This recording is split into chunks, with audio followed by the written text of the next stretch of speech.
East of the Inner Sea and the foot of White March lies a small village by the name of San Michel.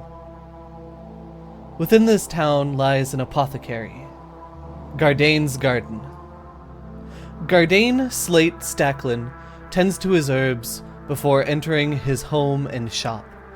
Putting a pot of water to boil, Slate opens a wide container and grabs an assortment of herbs, putting them in a small wooden capsule and sinking them into the soon-to-be boiling water. Every time his bell rings, he has a solution, a panacea, to cure the illness that ails his patrons. For 50 long years, he tends to his garden and the people of San Michel. Slate, how would you describe yourself and your sort of family? Well, Guardian's Garden, the apothecary I run, is named after me, but it is me and my wife both run it. And a lot of people will see us around around the village, just attempting to, assist where we can in like other things. But we are known as like running this, with me being more well known. Like, I have the answer to this, like these things that people have come to. My children, when they were more active around, occasionally helped in the shop, but people have been seeing them less and less as time has gone on. But I still try to make my rounds, ensuring, like, checking in other places, like making sure that, like, if I know someone has like come before and not come recently, and I knew there was a condition they were dealing with, I would go in and check on them. I try to make my presence known around the city. A very, very active member of the community. Yeah, very active. Getting my name out there is like, I am here to assist you. Okay. It is the morning of Lamoshan the 14th, year 4722.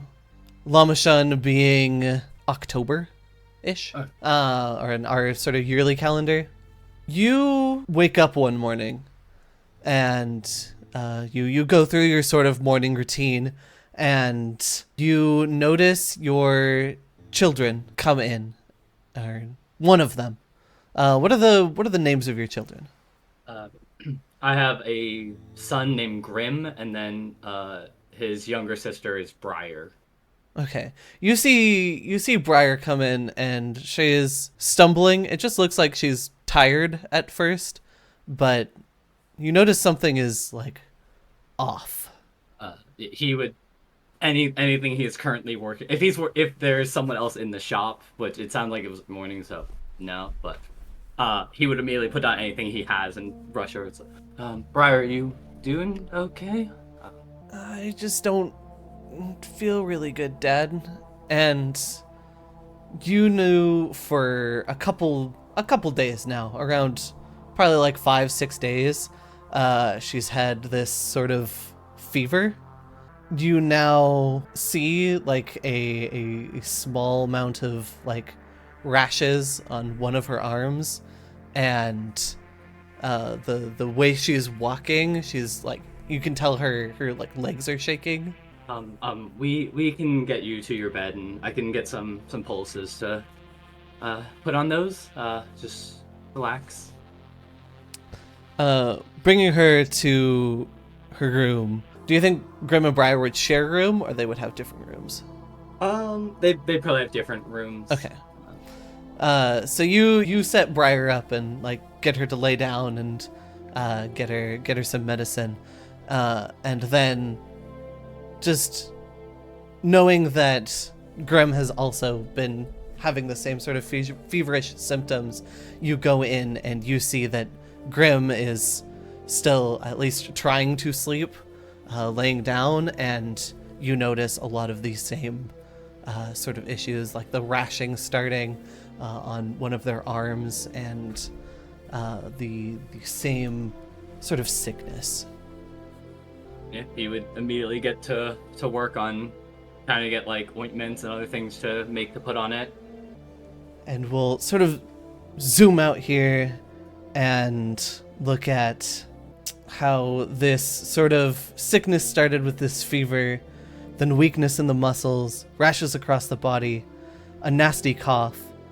For every remedy Slate tried on his 2 children, another symptom cropped up. For the first time in years, he was lost. How do you think he would sort of deal with that? This feeling of, I guess, this is the first time that nothing you have tried has really worked. He'd probably just be going around the city whenever he has time to, going around the village, talking to anyone, see if they have any information possible, like exhausting every resource he can to find an answer to this. And in the moments where he doesn't have time, he is fully diving into his work and just like ensuring that he is doing the best he can for other people whenever he needs to be on the job. Okay. It takes about a month or two, probably around a month, and Slate is sort of out of options. You've run through every single herb medical book you have at your disposal and are starting to look elsewhere for options. Being a follower of Sarenrae, you turn towards the Dawnflower, a church and library that is located in a city nearby. Here we can see White March Mountain, and then Ordalaka is the city you head down to. And with that, you start training to become a devout cleric of Sarenrae, hoping that through dedication she grants you the power to cure your children. And this is a long process. It isn't until a couple months later, the 15th of Frost, 4723, that you finally feel the touch of Sarenrae. With that, you head back, and when you get back, after gaining this power, you realize that the healing power that Sarenrae has granted you somewhat works. You are able to restore your children to make them somewhat healthier. And the first time this happens, I'm sure it comes with some form of elation, that they look better, they seem better. And then after a few days, you start to see those symptoms come back. Thus begins around 6 months of a very tiring cycle of healing your children only to see them deteriorate. How do you think Slate is dealing with this? Short answer, he probably isn't. He is, every time he does that healing, and he is hoping that it will last longer, and in this time trying to just find as much answers as he can, like either through the church or through his books or just through people in town, just always just focusing on, I need to ensure that this sticks, and is not processing anything else outside of, I just need to fix this. That very well makes sense.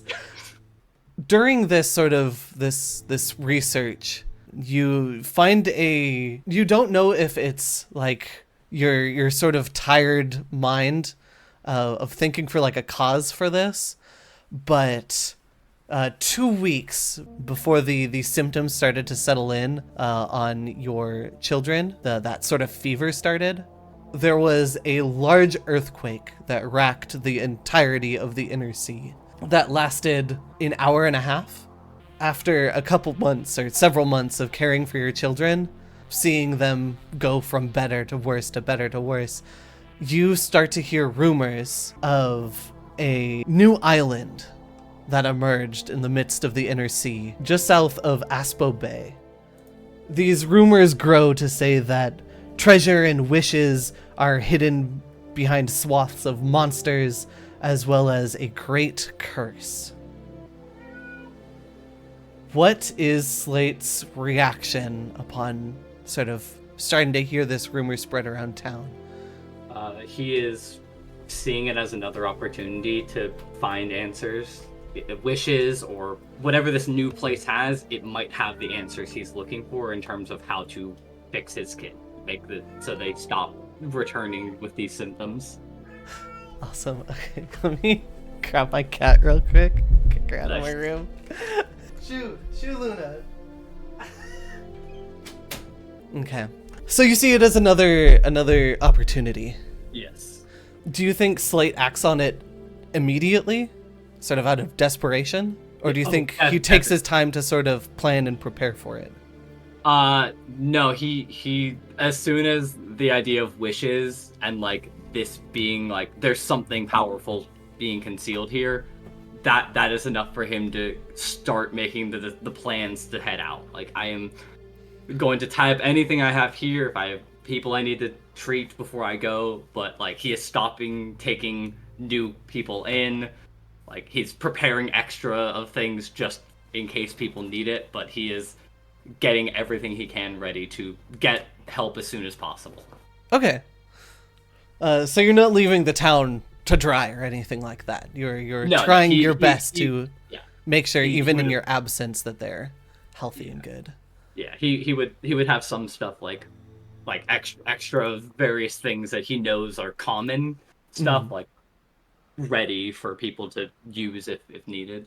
Cool. As you finish getting yourself set up, it is the day you decide to leave. It is the 10th of Neth, 4723, and you pack up your belongings, and as you heft your bag onto your wide shoulders, your wife comes forth to you and says, "Slate, it'll be okay. We know you haven't found the right answer yet, but I believe you'll find it in time, and your children know that. They believe in you just as I do." I will make sure that they get through this. She nods and embraces you before you set out on what could be a quite long journey. Your estimation, sort of by foot, is around 3 months to get to Opara and wait for, a fleet that will sort of take you out towards this new island, which you have learned since is named Martyr's Hollow, as one of its main features is a giant crater which seems to lead deep, deep underground. On your way to Opara, you hear a scream. Not as much a scream as the sounds of combat. Somebody yelling as they take a hit, and off in the distance, you see two figures standing over somebody who has been knocked to the ground. Upon hearing and seeing this, what is Slate's immediate reaction? Well, someone is in trouble, and Slate's going to make it his problem to fix that. Excellent. So you run forward, and we find ourselves in this sort of scene. An old gnome with a pickaxe in his hand. He is trying to fend off two skeletons, which are trying to attack him. Since it sounds like you are jumping to his assistance, you may roll for initiative. Okay. This is going to serve for you as sort of a combat tutorial so we can get used to how this works. Initiative. Oh my god. All right, so these two skeletons go first, and they haven't noticed you yet as they take their steps towards this gnome. Going to the one to the north first. It is going to take a stride forward as one of its actions, and then it is going to make a melee strike with its scimitar. That hits. Going to roll for damage. That does 8. As it doesn't... Here, let me fix this, and I'll just put them at 1. As they go unconscious. The two skeletons, or the second skeleton, it also walks up to the gnome, taking an action to stride and an action to interact as it grabs onto the gnome and sort of lifts it up. It is now your turn. What do you do? So as far as action economy goes, how Pathfinder 2e works is you have 3 actions. So if you want to stride, like that's an action, then there's spells and stuff. You can see how many actions something takes by the number of diamonds it has. So yeah, I'm just looking at my options and going, because the closest I get would be 40 feet with like my movement. And none of my stuff has a range of 40 feet. Well, you can always take a turn to stride and get a little bit closer. For example, heal, which you can both use to heal and damage for like undead. You can take 1, 2, 3 actions to cast it, and it changes the stuff that it does depending. Yeah, it's still 30 feet at maximum though. Yeah, so if you wanted to stride, take one of your actions to stride forward, and then 2 of your actions to do something else. You can sort of spread those around however you like.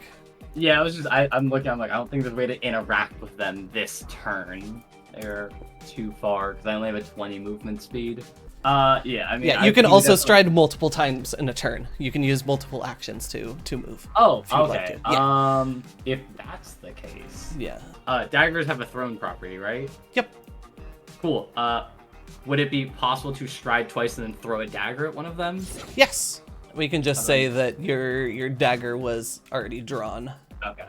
Yeah, I asked Nuckin earlier. I was like, I don't know how all of this works of like if that has like, is it assumed that I draw a weapon when I start combat? I don't know. Yeah, generally I will be pretty nice about like whatever thing, like whatever weapon you would normally have drawn, like you'll probably have drawn. Yeah, just click the strike +5. A 12. That does not hit, and that will be the end of your turn. The skeleton to the south is still holding the gnome and is largely uninterested in you. But as you throw the dagger at the skeleton to the north, it turns towards you. It's going to stride to the side of the signpost here. A strike with its scimitar. Does a 16 hit? It does. Reroll damage. Take 3 damage. And all you have to do is make sure that you have selected yourself and then click the damage, and you will see your stamina go down by 3.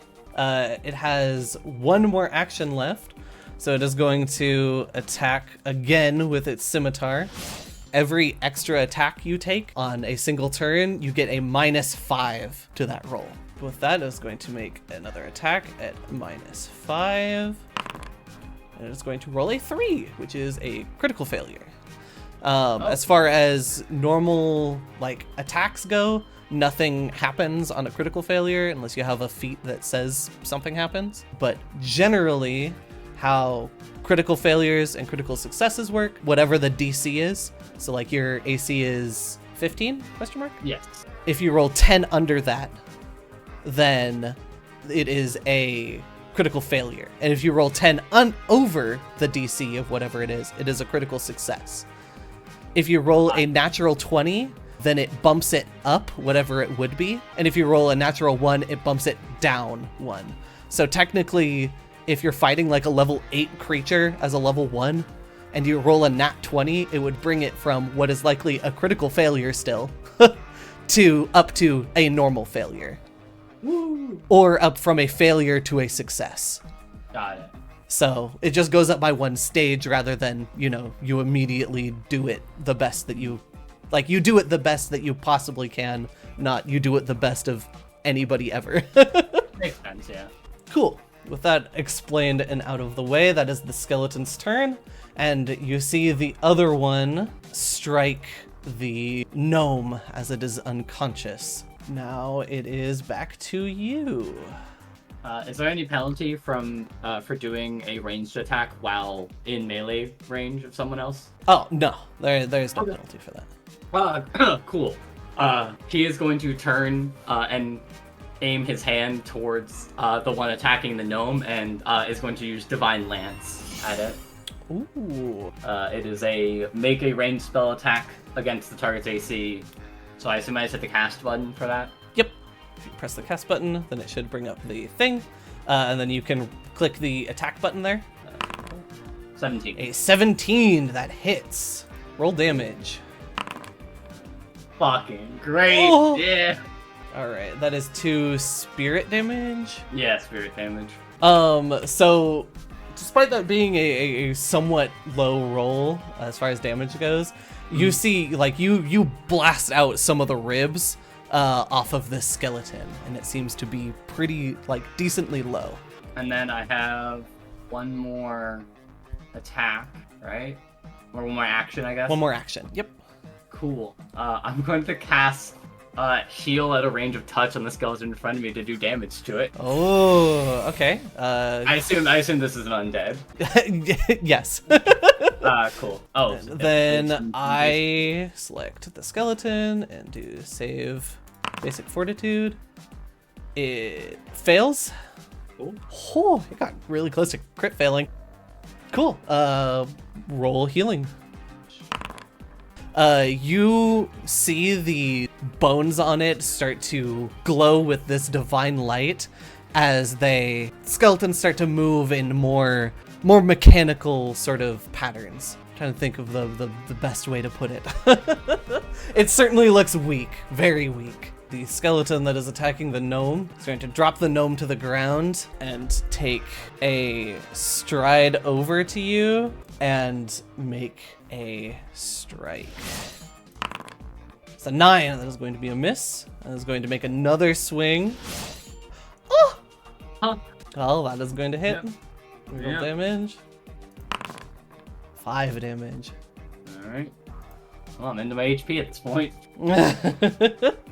The first 2 you're able to sort of barely graze by. That second swing misses, and then you get hit by this one, and it just barely starts to sort of like scrape into, we'll say, like your left shoulder.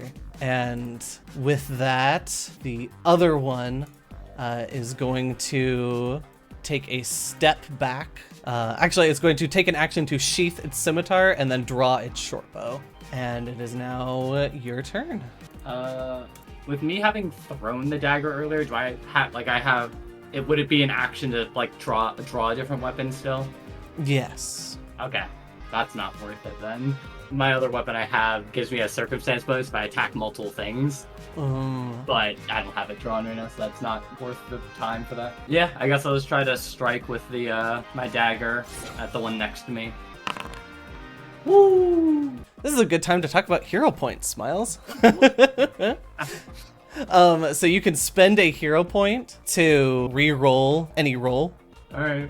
Any D20 roll, essentially. Okay. Yeah, I'll do that then. Re-roll and keep new result. New result, yeah. Okay. Yeah. That's 19. The stroke of luck, you manage to strike this skeleton.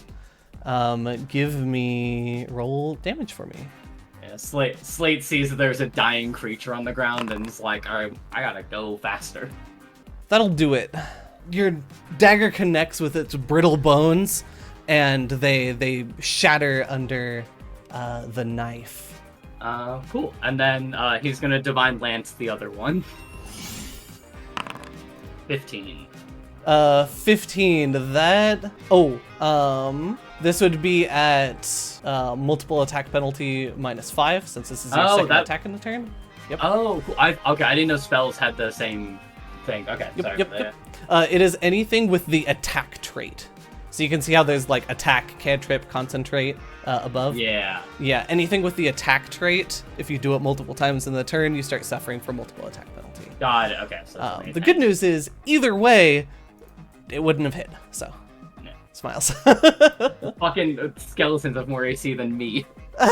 No. We're gonna get to the Deep Gnome Scout, which is going to open their eyes and they are going to take one action to stand up and one action to grab their pickaxe from the ground, and they're going to just sort of stand there and look at the situation. They aren't quite going to run in yet. They're sort of wary about both you and this skeleton that is in front of you. So now it is... Oh, actually, no, skeleton's turn. Excuse me. And with its short bow drawn, it is going to take another step backwards, and it is going to take a shot. And a 22 will hit. It's going to roll damage. I hope the audience likes the duality of a monk versus a cleric in terms of how combat goes. Ortex killing everything and me just going, I'm here kind of. Audience can't see the rolls right now. Oh, you're so real. Thank you for that. And then I was going to take another shot with map 5, and that is going to miss. It is now your turn. Yep, Divine Lance again. Tackle 9. That is going to be a miss. I guess I'll throw another dagger. I'll take the minus. As your dagger flies far, it is now the Deep Gnome Scout's turn. As they are going to run forward and an action to swing their pickaxe. And are going to miss, and then they're going to take a second swing and miss again. You've made an impossible encounter. I sure have. The scout still sort of woozy after being knocked out, and getting back up again. Cannot manage to land a hit on this scout as it sort of dips and dodges away. As it is going to take a step away from the gnome and take a shot at the gnome. Going to be an 18. I do believe that does hit, which rolling damage is going to put the gnome back down, and they are now dying. Then they are going to take a second shot over towards you and miss. It is now your turn. Surely it can't miss this time, right? Surely. 23. That is going to hit. Roll damage. And with that, you see the skeleton freeze up and then fall to the ground. This gnome is on the ground dying. What do you do? I'm going to walk over to... I don't know where he is now. He's not visible to me. Whoops, I accidentally clicked the make him invisible button. There we go. Cool, I will walk over. We're still in combat turns. Yeah, I mean, I still have. Yeah, I mean, that would be the. That was 2 actions to fire Divine Lance, and then it'd be a stride. Let's start over. Okay. Yeah. It's now back up to your turn as the gnome is bleeding out. Would it be administer first aid, or would it be? What's the other one? Treat wounds. It would be. Treat wounds is out of combat. Okay, got it. Yeah. Because I also didn't see it for the action list of treat. Yeah, that's why. It's because it's in exploration actions, which you can see at the top there. That. Anyway, administer first aid then would be the one I'm doing, right? Yep, administer first aid. Whew, that is a critical success. Nice. It doesn't look like there's anything here for critical success. However, you do stabilize them, and that's the most important thing. You notice the bleeding has stopped and that they are still breathing. Do you sort of stay with them here? Yeah, I would stay until they wake up. Okay, perfect. If needed, I would try to treat wounds once I see that they are not bleeding anymore. If needed. Yeah, in fact, if you want to roll a treat wounds for me, you can take the next 10 minutes to do so. What's up? Am I considered to be in nature for this? Yes. Okay. If you're in the wilderness, you may have easier access to fresh ingredients, allowing you to get a +2 circumstance bonus to treat wounds if the GM allows. If I use nature instead of medicine. I'd say you're on sort of a trail right now, but nature is sort of all around you, so Fucking great. Love that. does not pass the DC. So Alright. the DC 15, but that is sort of fine as it just sort of means you're going to end up spending more time here. So they're immune to your treat wounds for an hour, but seeing as they haven't woken up yet, I'm assuming you stay around and Yep. stick with them until they wake up. All right, roll me another treat wounds check then. An hour has Alright. passed. 20, that passes. So you can now roll the 2d8 for that. 15. 15. Oh my god. I am a healer. Almost a full roll, goddamn. An hour and like 10 minutes or so, the gnome wakes up and sees you sort of caring for them and goes, thank you for saving me. Yeah, I saw you were in danger, and I'm a healer where I come from, so I did what I could. Where you come from? Are you going somewhere? Yes, I'm from Semenchul originally. I'm going to, think it's the name they were going on is Martyr's Hollow. It's heard of it. Yeah. Another to the gold rush. I see. Well, what port were you planning on taking? Opera. That's no good. No good, no good, no good. Oh, why is Don't that? don't head to the city. It's there's some no good people there right now. That's where I was leaving from actually. If you want a better and probably somewhat faster journey, head over to Kozan. It's a port. Just take the South Trail here and keep heading west. I appreciate the information. I will definitely be following that. Fortunately, that's sort of all I have on me. It's sort of customary to help you, but I hope that information is enough. Yeah, I definitely appreciate that. Anything that can speed up my journey will greatly be appreciated. Well, hopefully there's no other encounters like that on either of our paths as he Hopefully. sort of walks past you and gives you a wave. And with that, the two of you go your separate ways to your destinations. As you begin making your way to Kozan now. As you get to Kozan, you figure out that in around a week or two, there is a ship that is heading towards Absalom, and you've heard that there's several people going from Absalom, which is another major city, over to Martyr's Hollow. And you join along with them in their journey over, and you wait another couple weeks in Absalom before you find a ship that's willing to take you for a relatively cheap price over towards Martyr's Hollow. As you approach it, you realize that this island is no joke. It is no like tiny little island with a little hole in it. It is around the island itself is around probably around 60 miles wide. In fact, the only thing that's letting you see the other side is the fact that it goes down like that as you gaze upon this 50-mile crater. You can just barely see over some of the cliffs the hole in the middle, which has a layer of what looks to be clouds covering any vision of what lies below. Now that you are here, what's the first thing that you sort of do? I mean, how do I even process this?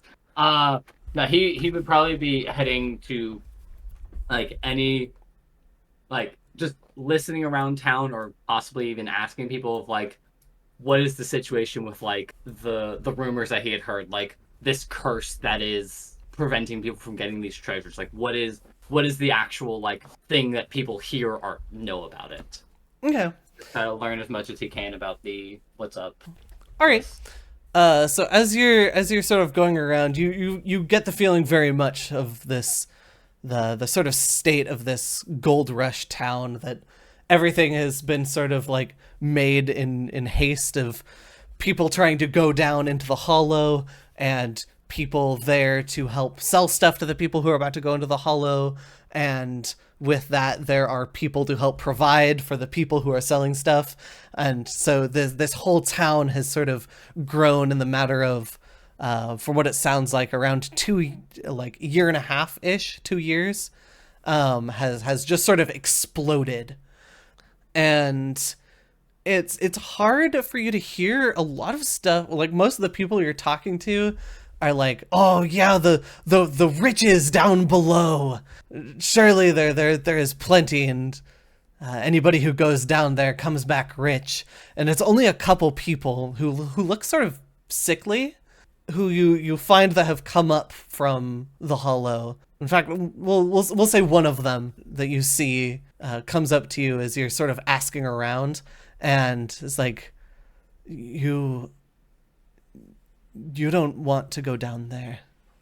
He's looks like a fairly long-lived elf who is sort of clutching at his side, and he sort of puts a hand on your shoulder, and you see just sort of like the look in his face is somewhat ghostly.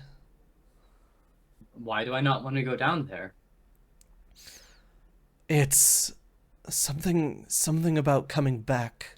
It puts you in a state of disrepair. I mean, it seems people have been able to make it back out, though. Is there not things for treatment of the disrepair you're mentioning? He sort of gives a very small smile, shrugs, and says, oh, not that we've found yet. But the good news is, once you've gone down there, going down is just as easy, and then you feel fine. I'm sure that the answer is down there then on what's happening to these people, to everyone who goes down there. So the answer does exist. I will heed your warning, though. I will keep that in mind. He sort of nods and saunters off. As you continue to look around, you notice a blonde-haired elf in sort of gothic clothing, and a sort of like black flower in her hair, as she is standing around and trying to get passerby's attention.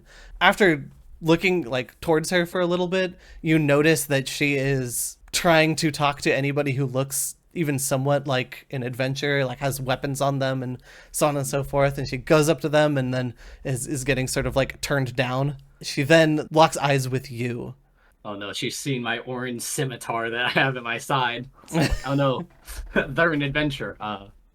Yeah, I would approach her as if I see that she is trying to get people to talk to her. She meets you halfway.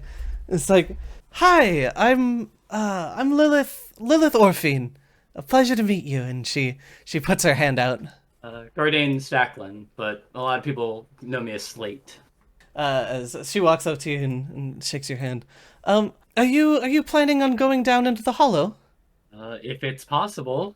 That was my intention when I ventured out here. Are you possibly looking for an adventuring party of sorts?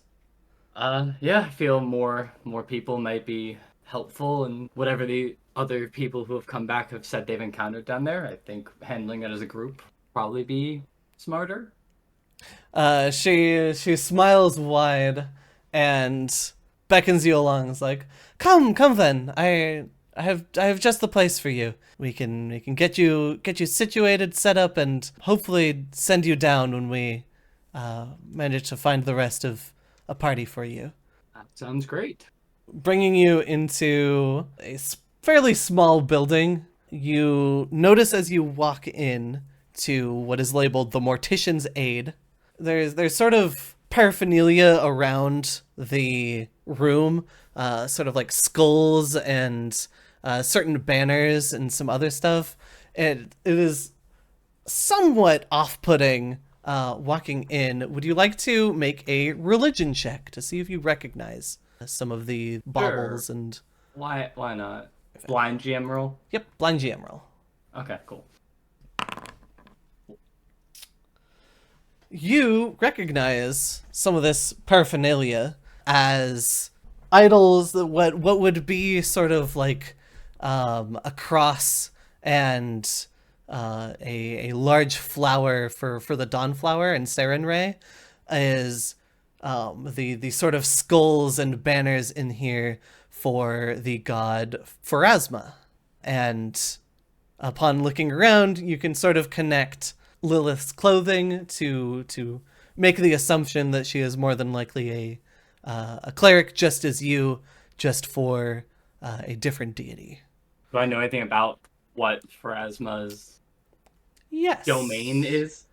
is? You know that Pharasma's areas of concern are birth, death, fate, prophecy, and time, as she is sort of the deity of the River of Souls.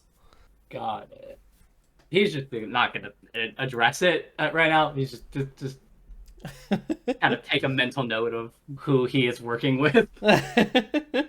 She isn't I will say, like, she's considered, like, sort of a neutral god. Yeah. With that, then, she sits down on the other side of a desk, and there's a chair pulled out for you. She's like, come sit. We can discuss things here. Yeah. Sounds good. Okay, so have you been doing your sort of research around town into the Hollow? I've talked to a few people, but I just got here recently. I've heard some concerning things, saying issues with going back up out of the Hollow. But from what I heard, things are the lower down you go, it's fine. But also, that's where a lot of the things that people are looking for are anyway. So as long as we Yes. don't have a reason to leave, then it shouldn't be an issue. Yeah. So the low and down of it all is going down into the Hollow is just fine, and it feels fine. But the farther you try to come out of it from, the worse you feel, and that feeling doesn't really go away unless you go back down. The epitome of this is if you go down too far, we have had people experience not being able to get back at all. They died on the return journey. Because of this, there isn't a lot of information that we have on the Hollow itself, other than some minor things about this first fourth sort of layer of it, this open aired layer. So I want you to know ahead of time that going down there very well could mean certain death. Is that something that you are willing to accept? I am willing to accept that. Perfect. On top of that, the farther down, I mean, assumedly, the worst it's going to get as far as, like, things that might be there. We've heard of some pretty nasty creatures just here on the surface, so we have no idea what lies below. We've tried a couple things for getting information back, but nothing much yet. Until now. And she reaches into one of the drawers on her desk and pulls out a tome, which you very quickly realize is sort of a journal. And it has a skull design on the front, just like the ones that are sort of up on the banners in the room. And it is labeled Mortician's Journal. And as she opens it up and sort of flips through the pages, you see that there's a somewhat ghostly blue light coming from the pages. This, right here, is going to be the group's source of knowledge. Any information taken in this, we will sort of know about here on the surface, as we have sister copies of this, and anything that's written in one of them is written in all of them. And with that, you will be able to get information back to us, and also help anybody from hopefully continuing to delve down into the depths and, well, perish. Definitely sounds helpful for those who are going to go down there. Is there any questions or concerns? I'm not much of a fighter myself, but as long as you said you're sending groups down, then I should be fine. I know a decent amount about plant life and such, so anything new down there, and we'll probably be able to figure out, but I just need someone to keep guard, essentially. Okay. I'll keep that in mind and try to match you with some fitting people. And she opens the journal to sort of like the back of it and points into it, and you can see that there's already an entry there. And she mentions, if you are willing, this isn't like, you can always back out if you end up deciding that this isn't for you before we find a party. This isn't like you signing your life away or anything. But we keep a list of the motivations for our delvers for the reasons why they're going down. The reason we do this is for in case they don't make it back, or in case they perish partway on the way down. We like to keep in mind the motivations of those who come before. So if you're willing, you can now click the edit button and you can add Slate's reason, Slate's motivation for going down. Does it have to be like a really long thing, or do I just say... Nope, you can keep it as brief as you would like, or long as you'd like. Slate descends to find any new plant or magical source that can stop his children from their continual illness. Very good. And you can see that sort of out of respect, after you hand it back, she doesn't like look down at it or read it immediately or anything, and she closes it and puts it down on the table. Stick around town. What was that? I also don't know if it's needed that he say this, but like he would have, if he saw that there was an entry above, Slate would have not read it and tried to do anything he could to like ensure that he's also keeping privacy of the person who wrote their thing. Mm-hmm. I don't know if there was like a thing in place that already did that, but let's say it's on like as she was flipping through, like okay. It's like the last couple pages. You saw that somebody else has already written their name in there.